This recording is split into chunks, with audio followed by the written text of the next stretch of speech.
Welcome to this week's episode of Musical Talk.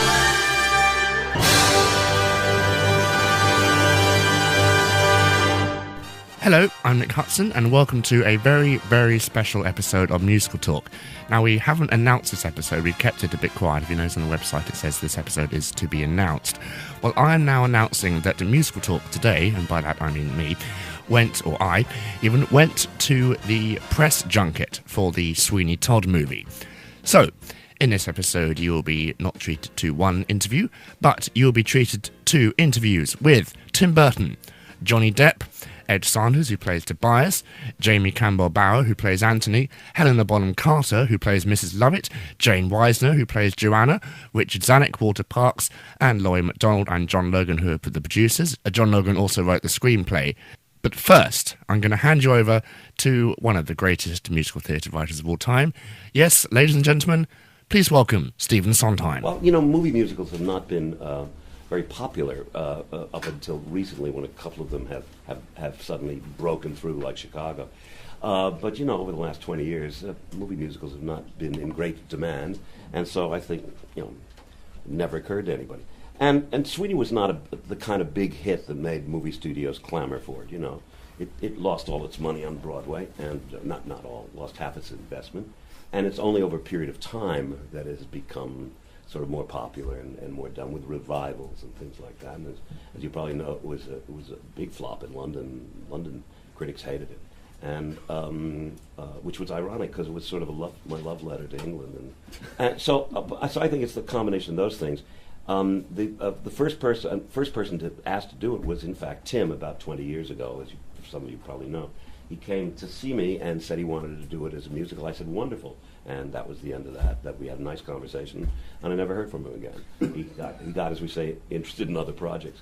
And then a few years ago, during the Sam Mendes did a production of Gypsy in New York City, and we were having coffee during the recording session, and during the recording session, we had a cup of coffee, and Sam said, have you ever thought of Sweeney Todd as a movie? I said, well, actually, Tim Burton once came to me, but otherwise nobody's ever approached me about it. He said, I'd like to do it. I said, great, let's do it.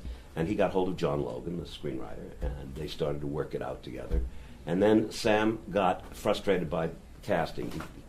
The people he wanted to cast, for one reason or another, didn't come through. And so after a couple of years, Sam said, I give up. And then I don't actually know exactly who it was who brought it to Tim and said, are you still interested?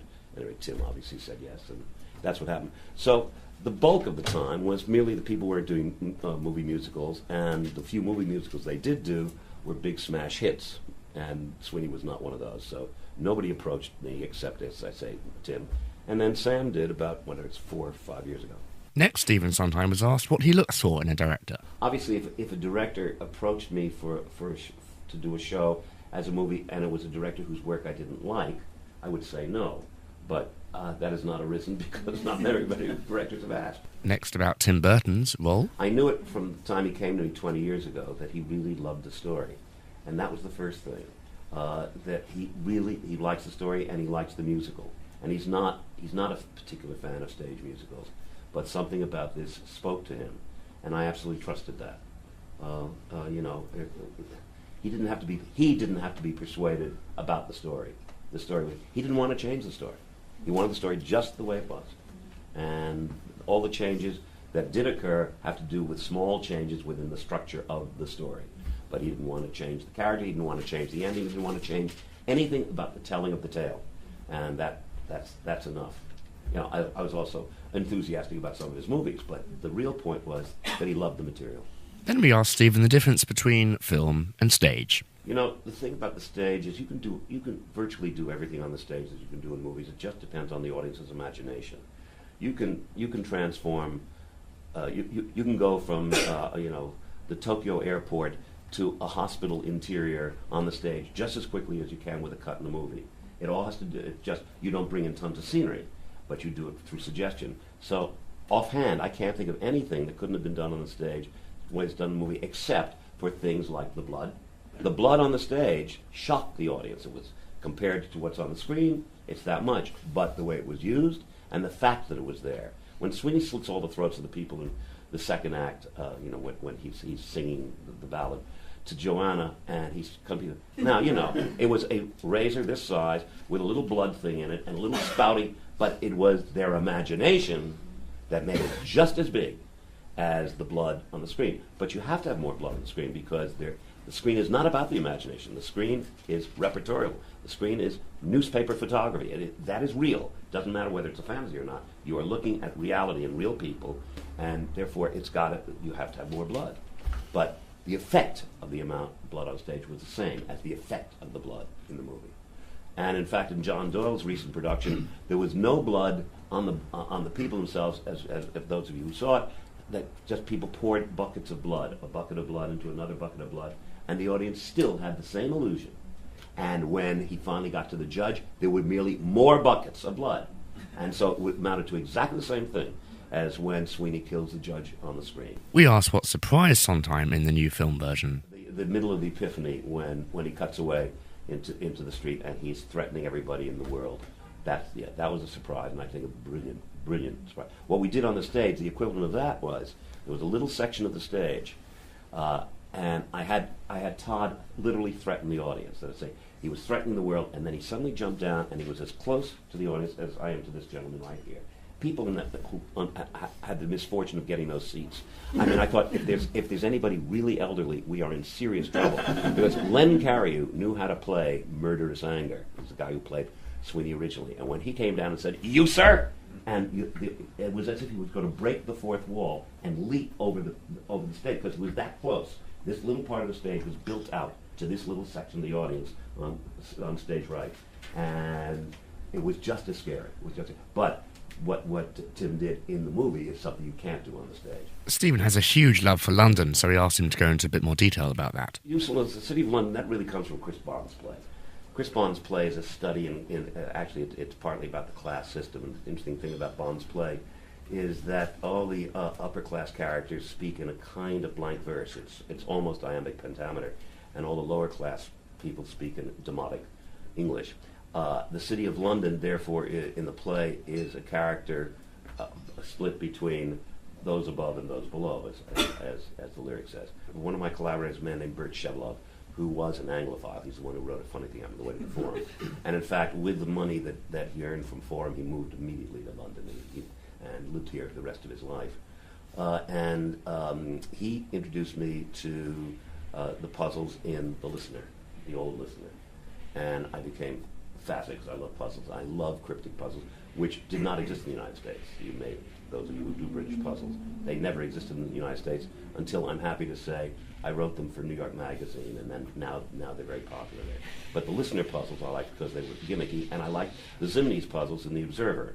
And I've been a subscriber to The Observer ever since, because even though Zimny's died, I got in the habit of subscribing to it. So I've been au courant a bit with what goes on in popular culture and theatrical culture and et cetera in England since I was 28 years old, 27 years old, which is the first time I actually came to London and just loved it. So I'm afraid that the Anglophilia has no deeper roots than the Zimny's crossword puzzles and the Listener crossword puzzles. But I got habituated, and the first time I came to London, I was 22, but that was sort of passing through. The first time I stayed in London was when West Side Story was done here, and I just, I don't think I've had a year since when I haven't been here at least once. Stephen was then asked for his general opinion on the film and if he thought the film suffered from not having singers playing the main roles. I found the film stunning and was quite surprised how stunned I was, even though I knew what was going to be done. But see, because I was not around during the actual filming, I was only here for the recording sessions. And so, outside of seeing sort of rushes, which I had seen a lot of, I had never seen sequences put together. And since I received the rushes on a computer and they often were slow and sort of thing, I didn't see all the rushes because there was no fun. So in that sense, the film was a kind of fresh experience for me. And I must say, I was knocked out by it. I was surprised also at how knocked out I was. And no, I've always preferred actors who sing, singers who act, and all the shows I've ever done, and which I get some flack for and some resistance from colleagues for, because I'm interested in storytelling. I mean, what I like about songwriting is songs used to tell a story. That's why I don't write songs apart from theatrical pieces. I'm not interested in writing songs, qua songs. I like songs that are part of a dramatic texture, and therefore I like the scenes to be acted. I want to follow the story, and that means you lean on the actors. And so I'm used to what I would call untrained singing. If there had been anybody in the film, if any of the leading roles had been cast with a professional capital S singer, then it would have been out of balance. I think it would not have worked so well. But they're merely actors who are musical, all of them, with the exception of Laura Michelle, who really, has had a career on the stage here as a singer. And but even she tamped down her voice, and she has very little to sing in the movie. But if she'd had any big aria, then it would have required that everybody else either come up to her or go down in terms of the quality of the singing, of the professionality, the sheen. You can tell a professional singer from a non-professional singer. So they're all of a quality, and that's why I think it works so well. I asked Stephen how one goes about adapting a score from the stage to the screen. Yes, adaptation in terms of cutting certain sections of songs out where there wasn't anything active to film. The trouble with most musicals that have been done for the screen, in fact, all the musicals that have been made from stage musicals, is that they are essentially films of the stage musicals, and the songs are used as songs. What Tim wanted, and Logan and I also, was that if a song does not lend itself on stage, you can sit and listen to a song being sung for 3, 4, 5 minutes, because that's the convention, and you can enjoy it because it's taking a moment and expanding it, or, as Bert Shelwell said, savoring the moment.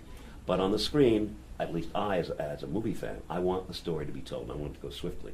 So that meant that we had to excise certain parts of the songs and excise certain songs. So I would look towards, if Tim or Logan said to me, could we get from this point to that point more quickly, I'd find a way of compressing or omitting or eliding so that it would still maintain the shape of the song, without having to...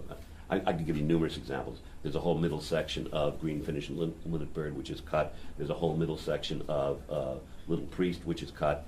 But unless you know the score, you wouldn't know it. I like to think you wouldn't know that anything was cut. I might be wrong, but I think you wouldn't know. And I'll bet a lot of people who only know the score superficially will not notice those omissions. But those are the things I worked out. So the movie could be told, as you all saw, swiftly. It's an hour and 45 minutes long, approximately, and it tells a moderately rich story in that time. And yet people sing, which is when you sing, it takes longer than when you speak. And yet, for my money, it does not seem attenuated. It doesn't seem as if it's a taffy blow. Stephen was then asked if, when the actors had to audition in front of him, if he relished his power upon them. No, I've spent my entire life relaxing actors and saying, "Don't, please." I'm by nature generous.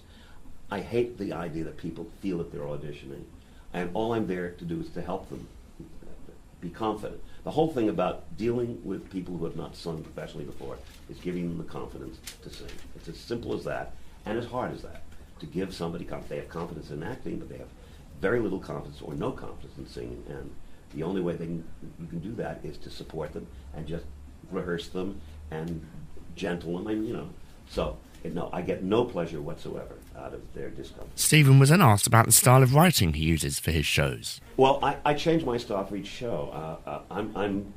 There are foxes and hedgehogs, and I'm a fox. I go, I don't dig one place deep. I scour the field, and the style for Sweeney Todd is entirely different than the style for any other show I've written. But I would claim that was true of each show I've written. That I'm a firm believer in content dictating form and style. And if you're going to write Company, then you write that kind of score. If you're going to write Pacific Overtures, you're going to write that kind of score. And if you're going to write Sweeney Todd, you write that kind of score. So there are other composers who would use the same style for each. It's neither good nor bad. It's who you are as a composer. I'm an eclectic, and I always have been. We then sat down with two of the film's producers, Walter Parkes and Lloyd MacDonald, and also John Logan, who wrote the screenplay and also produced the film. They discussed their involvement with the film. Laurie and I met with Steve Sondheim, I think in 2002, originally. and had conversations. At the time, we were also running the studio. And for whatever reason, Steve felt comfortable that we would, love the baby like our own and do whatever we could to make sure that it came to the screen the right way. And within weeks, I think, right. John, Laurie, and I have collaborated many, many times since, but we really got to know each other and cut our teeth together on Gladiator. John, I feel, really wrote the draft that kind of became Gladiator and got the movie made, and had been a man of the theater and a lover of this play, and quite extraordinarily, I think, came to us. And I think on bended knee, and said, "If I don't write this, I'll die." Yes. It was actually, in fact, Gladiator, which we all collaborated on, which made us feel that we had the right to take a shot with such a, unusual and potentially difficult material. Speaking for me and Laurie, we had run the studio for several years, DreamWorks, and it was a very good run, and there's a connection that people have to Sweeney Todd that really does border on the fanatic. I mean, people who love the play in a very, very deep way. That's something, the three of us share a lot of things. That was one of the things I think we all shared. But it isn't an obviously commercial venture. I mean, it's a very risky thing to do. So it really, for us, as producers, it kind of took the confidence that we derived from a couple years there of things working and working together on Gladiator and seeing how well that worked to say, something, we can try this. We could try to do this the right way. Right, and also, everyone at the early stages in this, Walter, Laura, and I, we all saw the original 1979 Broadway production of this, and it has stayed with us since then and have such affection for and respect for the work of Stephen Sondheim and Hugh Wheeler and Chris Bond and Hal Prince, people who made that original Broadway production. That was paramount to me all the way through. That from the very beginning, we were all talking about the same beast and talking about it with respect. Absolutely. I remember, you started your whole process with an almost like academic analysis and study and breakdown of the original play. I mean, I think you became a scholar of the of Sweeney those Todd. many years ago. Yeah. No, because there's such extraordinary invisible work John had to do. Because no one wanted to reinvent the wheel here, at least on a screenplay level. We wanted to honor, as John said, this amazing piece of work that has only grown in stature since its inception. And I think it's always been thought to be the most important score of the second part of the 20th century, and it's such a great story. So anyway, to answer your story, that was a very long process, and there was quite a long process of trying to find different ways of getting the movie made, and eventually we parted ways with Sam. And at that point, I remember a conversation the three of us had, and it really was, well, there's all these versions of Sweeney Todd, which are going to be, hopefully we'll respectable, and we'll go out there and we'll put on film this wonderful piece of work, and it will find its little audience.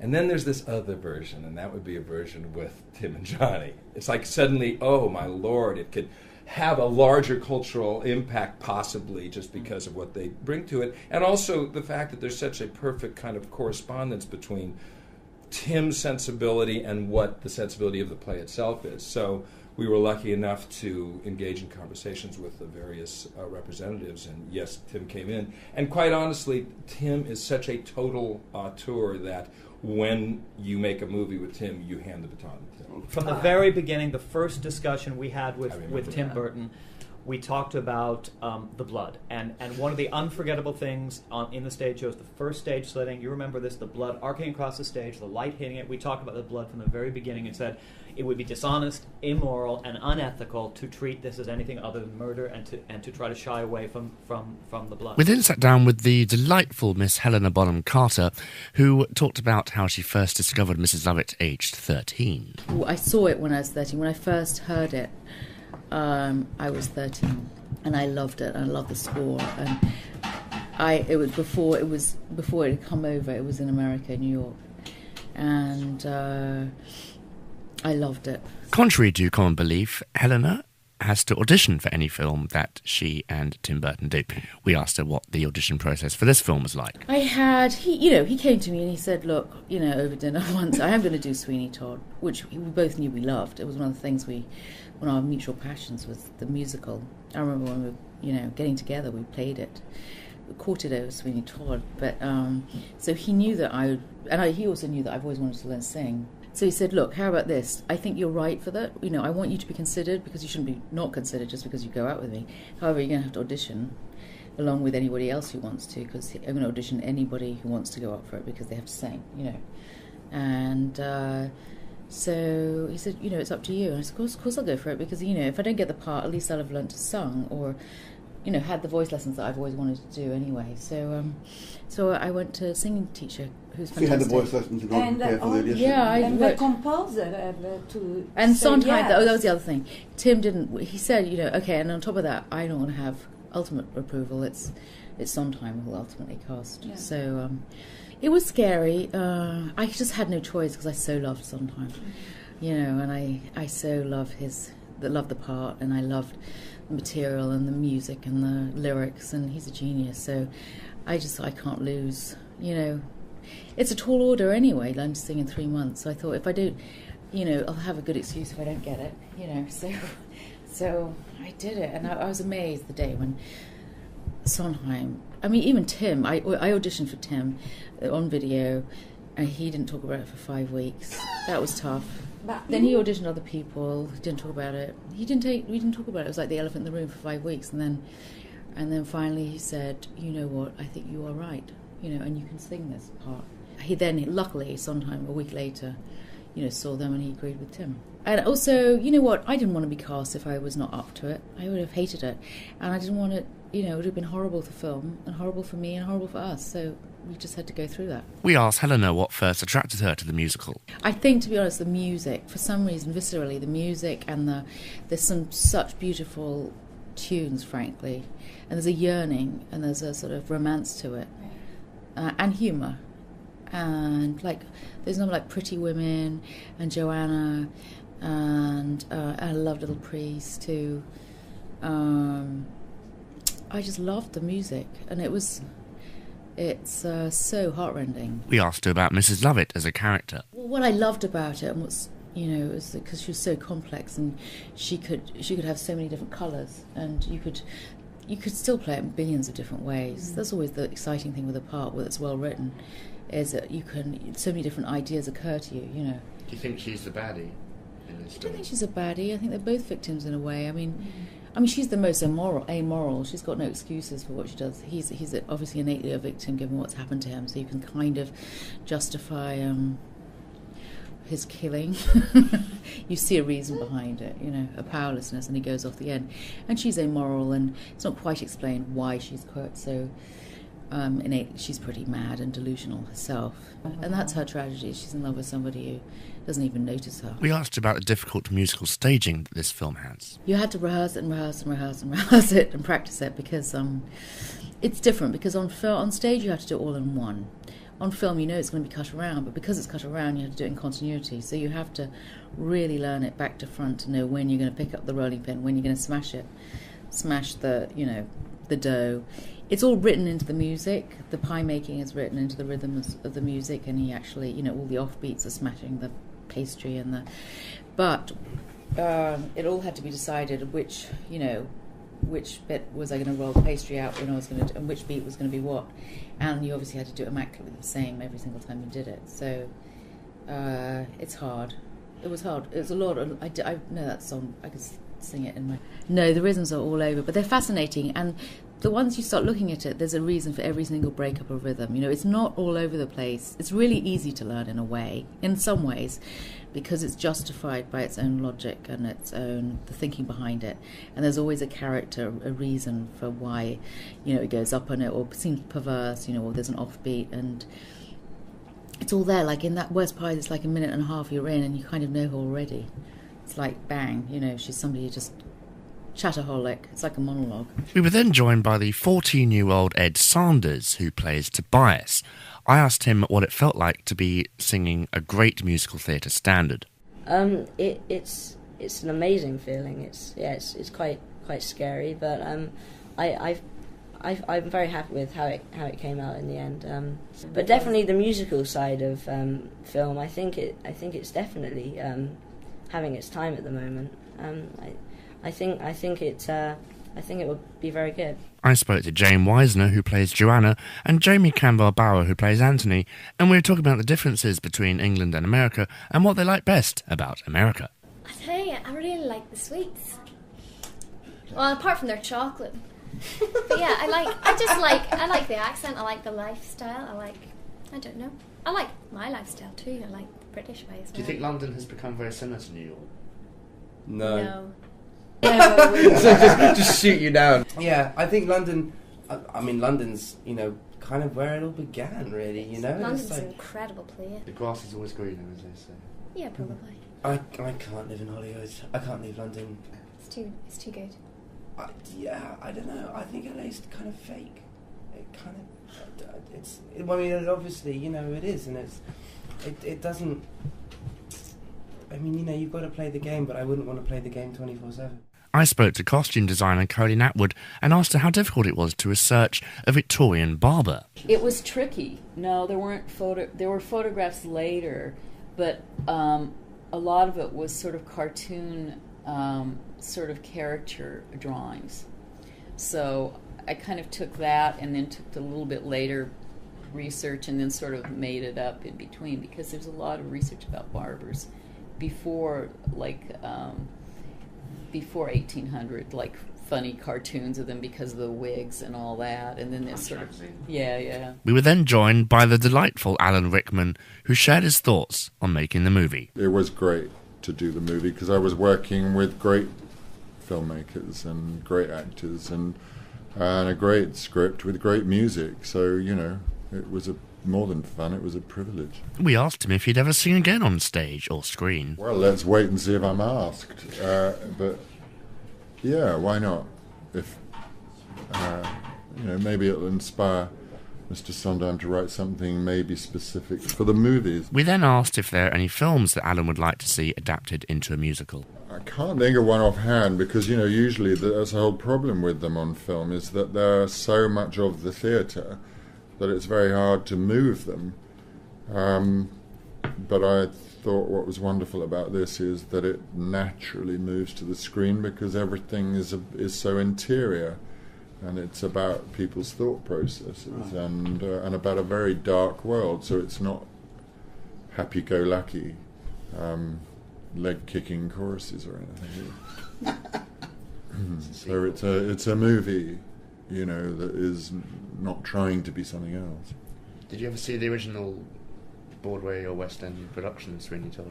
Yeah, I saw it only once. I didn't see Angela Lansbury do it originally, but I saw it a couple of years ago with Patti LuPone and Michael Severus in New York, where they were all playing musical instruments as well, and it was amazing, but it's like a completely different piece of work. I don't recognise what we've done as opposed to what they did. We asked Alan about the influence that American actors have in England and vice versa. I think that those barriers are all over the place these days. I think it's very easy to try to make up some so-called truth about that, but I don't think any of it's true anymore. You now have, in the last couple of years, 3 classic English characters. If you say that 3 archetypal English characters would be Bridget Jones, Jane Austen, and Queen Elizabeth, you have them played by a couple of Americans and Australians. And Sweeney Todd, of course. Yeah, and Sweeney Todd. But you have an American playing, of all people, Jane Austen.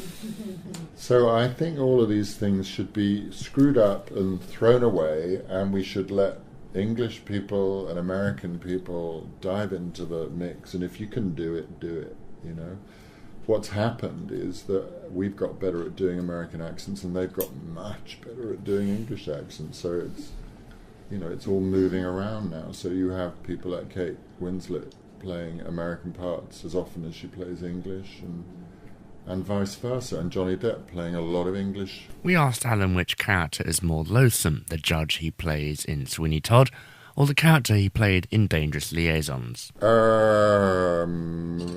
Maybe Sweeney Todd himself, or maybe Mrs. Lovett, or... It's not the way I look at it, I suppose. I can't argue with the way you look at it, but I'm looking down the other end of the telescope at, as you say, other work as well. So it's all part of, and also the last thing I do is say, I'm playing somebody horrible. I'm just playing this person. Who is it? What do they want? What do they think? Where do they come from? How do you think the movie will play for today's modern audiences? That's the jolly Christmas option. With a bit of singing and dancing. I honestly don't know. I mean, one would hope that the world has not so, fucked itself that it can't go to see a movie that is dark and complex and takes them somewhere they don't know about. If all people want to do is pay money to go to the movies and have all their preconceptions reaffirmed and come out of a movie or a theatre or a book or a piece of music or anything else with everything still in place and everything exactly the way it was when they went in, then we all have the world and the culture and the art that we deserve, and we will blow ourselves up. We mentioned how important it was for the small movies trying to make it in the business. I agree with you. Thank God for the little independent movie, unless it becomes part of general culture and it's made available. It's already, you can, if you live in New York or LA or London, you're living in luxury land in terms of choice, but you live in the backwoods of the north of England, 100 miles to go see a movie. We asked Alan about the strikes and mentioned the possible forthcoming SAG strike in July. I'm a solid union person, and it's an honourable fight, I think. So all I know is that there are no movies without scripts, and there are certainly no good movies without scripts, and so the writers deserve. It's ludicrous how little respect they give, and it's criminal what's going on. So and it's only about greed, and so good luck to them, really, I think. There are rumours that Harry Potter is going to be turned into a musical. Oh, really? Who's shoving that one around? Listen, you can go and find Harry Potter porn sites on I'm not kidding, and people are proud of it. It's a don't go area, so anything's possible. Harry Potter the musical after Harry Potter the porn site. And now we bring you to the star of the film, Johnny Depp, and the director, Tim Burton. The first question we asked Johnny was how is it that he's able to take so many risks when it comes to films, and also what is it about the film that inspired him so much? I think it's probably a combination of or something in between hard-headed and ignorant, in terms of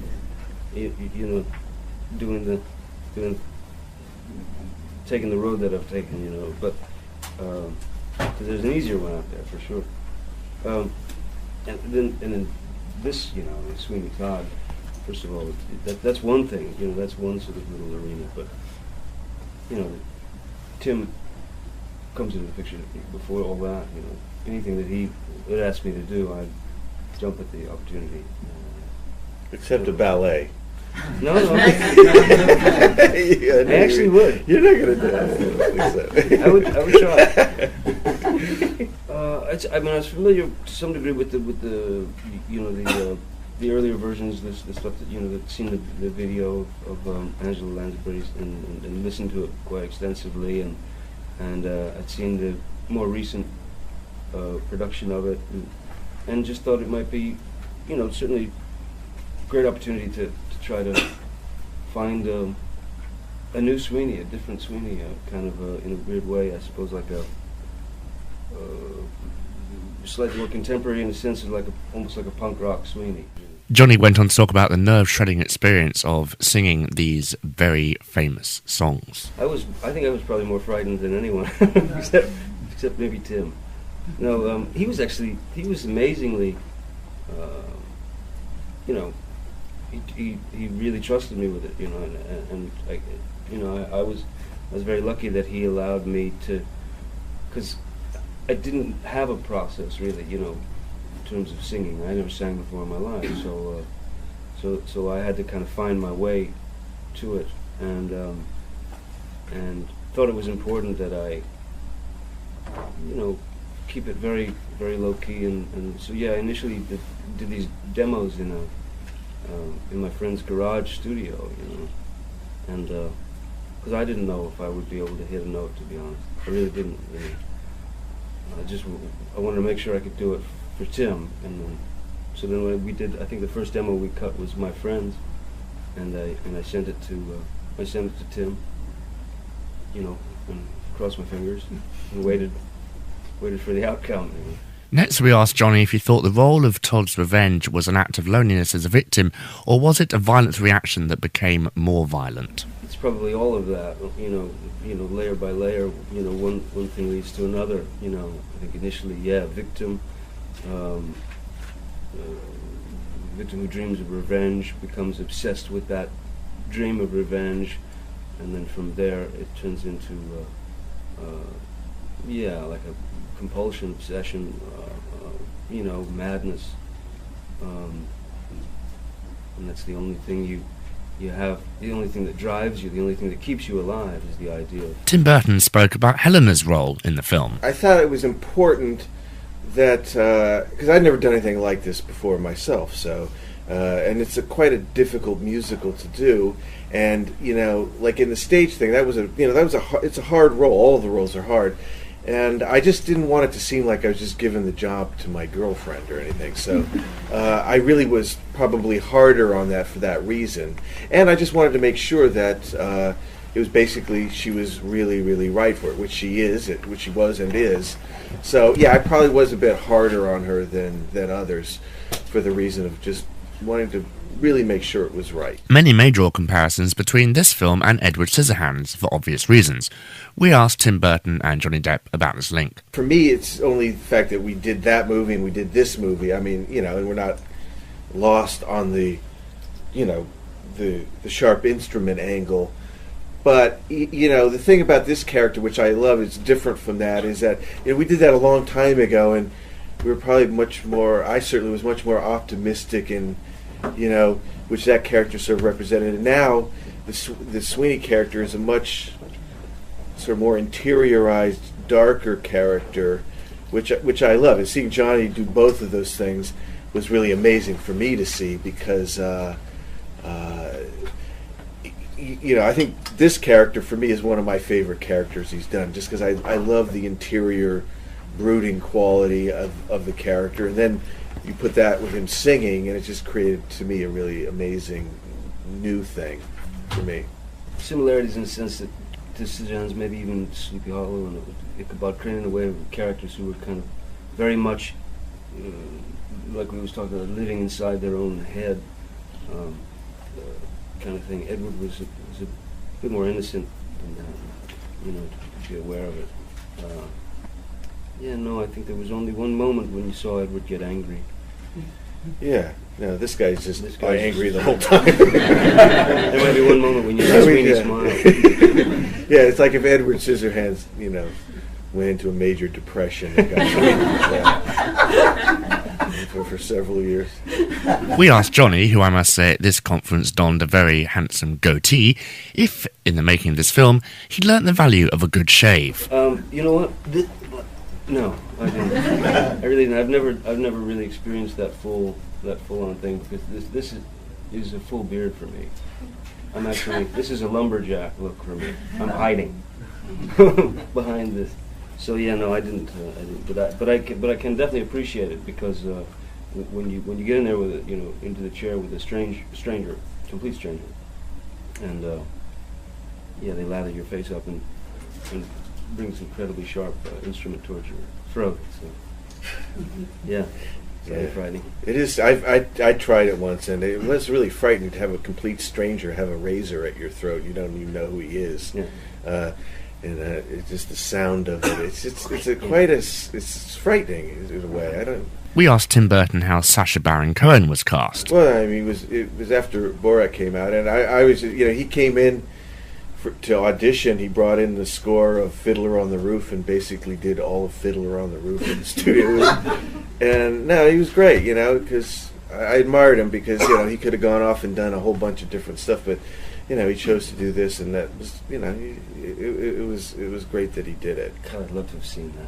Wow. Oh yeah, it was. I wish he had a camera because he literally went through the whole score of Fiddler on the Roof. It was the whole book. It was great. We asked if the difficult blending of genres, being a musical and a slasher, how that has an effect on Tim Burton's mind and whether it keeps him awake at night. Well, I mean, it's always a risk. I mean, of course, I remember when I first saw the show in London back when I was still a student, or basically, I didn't know anything about the musical, and I remember seeing the show, and when Joanna came, these two ladies, these very proper British ladies, were sitting in front of me, and they were kind of chatting throughout the show. And then when Joanna came up and the blood started spurting across the stage, they both stopped and paused for a minute, and one leaned over and said, "Was that really necessary?" But in fact, it was necessary, and I've seen other productions of it where they tried to be a bit more politically correct and skimp on it, and it really lost something because, I mean, the show is based in those old Grand Guignol, horror theater melodramas where, they had buckets pouring out over the stage. So it just felt like that was true to the spirit of what the show is, it was and is, and it's over the top too. So it never felt like it was, it's more of an emotional release than it is kind of a reality thing in this movie. So and the studio, they were cool about it. They accepted it. They knew it because they knew what the show was. So there wasn't, but anything, any movie is a risk. But it's nice to be able to do something like that where it doesn't fit into either musical or slasher movie category, kind of his own category. Sweeney Todd in the film is a very depressed character, and we asked Johnny Depp, are there any moments in the film where Sweeney expresses moments of happiness? I don't know. I haven't seen the film. But, I mean, the funny thing is, the majority of the filming was like a laugh riot. We were constantly kind of, it was a great time. It was a great experience. It was great fun. We laughed like fiends. I mean, I'd say the humor from my point of view, from his character, comes from how just serious he is and just how single-minded he is. The relationship he has with Mrs. Love and anybody else, he's pretty much on one track. And there's something weirdly humorous about that, but I guess it depends on what you think is funny, really. For Tim Burton and Johnny Depp, we asked each what they get out of the other. Well, I mean, I'll say, he just tries anything. I mean, the fact is that he's not a singer. He's musical, and then he would try like one of the hardest musicals ever to do. It is like, it just says it all. He's just willing to go out there. And believe me, something I learned is singing is very exposing, especially if you're not a singer. It's a very exposing process, and I just really, anybody that can do that can basically do anything, and so for me, it's just a artistic pleasure to see somebody try different things and actually achieve it, and achieve it beyond your expectations. So, Tim, I mean, since the second that we met, all those years ago in that little cafe, coffee shop in Los Angeles. For me, there was a kind of an instant connection on a lot of different levels. I mean, the most obtuse levels of where this kind of weird fascination or understanding of the absurdity of things that were totally perfectly acceptable in the 1970s, for example, like macrame owls and resin grapes and fake fruit. Plastic fruit on your kitchen table. No one thought twice about. So that there's that weird connection right on the spot, and ever since then, I have only wanted to, as an actor, as a friend, but I mean as an actor, give him as much of as close to what he wants or what I think he wants, I mean, any actor's job really is to just give the director options. You know, just give him a bunch of options. So I mean, funny thing is, like, for example, when I go into a movie and I'm preparing like a character or whatever, and I start getting these kind of, you know, these ideas that come to me and begin to incorporate them into the character, I feel good about it myself, and you know, have hopes that others will feel the same. You know. But when I'm working with Tim, as I'm coming up with a character, before I'm thinking about what I feel about the character, I'm thinking about him. I'm just hoping that I won't let him down. So he comes first, and then I come in that. Another thing is he's great because he doesn't like looking at himself, which is great for me. You know, I mean, you don't have to spend, you know, after after a take, I'm going to go look, you know, and see, oh, that's not a good, you know, he's just completely open to like, okay, whatever, you know, and I don't really care to look at myself or want to look at myself, you know, he just does a great job. And believe me, that's a huge issue for me, to not have that kind of, you know, certain kind of vanity of like looking at yourself and, you know, stopping. It kind of keeps the process going, keeps it vital, and that means a lot to me, and I think the crew and everybody else. They get into the spirit of like just doing it, you know, and not sitting around and, you know, analyzing. We asked Tim Burton if the unique visual style in the film represents his view on the world. Well, I mean, you know, our inspiration for this was these old horror movies and all. So, you know, we wanted to make the characters look like that. You know, Johnny and I always talked about like old horror movie actors and all. So it was an opportunity to do that. So you set the world in that, and you know, so it's for the flashbacks, because that was the, you know, you just try to treat it like the story. You know, that was the happier time in his life. So, you know, it's a bit more lurid. The color, you know, sort of the opposite of flashbacks, which usually are more desaturated. We sort of inverted that because that seemed to be more appropriate to the telling of the story. And then, you know, her fantasy we put a lot of color into, because that's her fantasy of a wonderful life, and so, you know, you just try to use color as an emotional character, and that's why we made those choices. And finally, we asked Tim Burton what it was like not to work with Danny Elfman for once. Well, you know, the score was already done. I mean, that's one of the reasons I did this. But I think Danny would appreciate the score, because, you know, Sondheim, when we first talked to him, he said he wrote the score as like a Bernard Herrmann score, which it was interesting. When we recorded the orchestra, and you don't hear the vocals, it's really like a great old-fashioned movie score. So, you know, it had the same kind of strength that Danny, you know, I usually get with working with Danny, but, you know, there was such a wealth of music and themes in the, you know, that Sondheim wrote, that you know, it was all there right from the very beginning. I'm here with my friends Paul and Heather. Say hello. Hello. Who have seen the Sweeney Todd film and are about to share their thoughts on it. Paul, what do you think of it? I thought the Sweeney Todd film was a masterpiece. Actually, I thought it was an extraordinary fusion of visuals and music and incredible performances by everyone. I thought Johnny Depp was amazing in the movie. I thought Helena Bonham-Carter was fabulous. It looked incredible. I loved it. It was one of the best films I think I've seen this year, actually. Heather? I have to admit that this is the first time I've ever seen Sweeney Todd, and I haven't been familiar with the story up until now. So when I first saw it, I thought it was very dark, very disturbing, but I also thought it was incredibly beautiful and touching. I thought it was one of the greatest romantic tragedies I've seen in a very long time. And how did Johnny Depp live up to your standards, Paul? Well, I've always thought that he was an incredibly diverse actor, and I think he takes risks as an actor. The gnocchi, please. Johnny Depp loves gnocchi, and apparently... That's mine, thank you. Apparently he also loves club sandwiches as well, and yeah, I think he takes amazing risks as an actor, and he carries himself off as an actor rather than as a big movie star. And I loved his performance in this. I thought his singing was fine. I really liked his singing in the movie.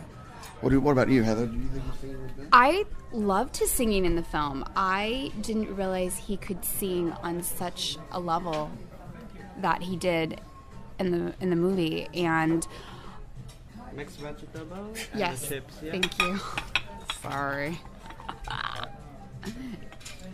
Paul. You can have your fries that are going to add to your heart attack one day soon. Heather, by the way, she's really a pain in the ass. I've got to tell you.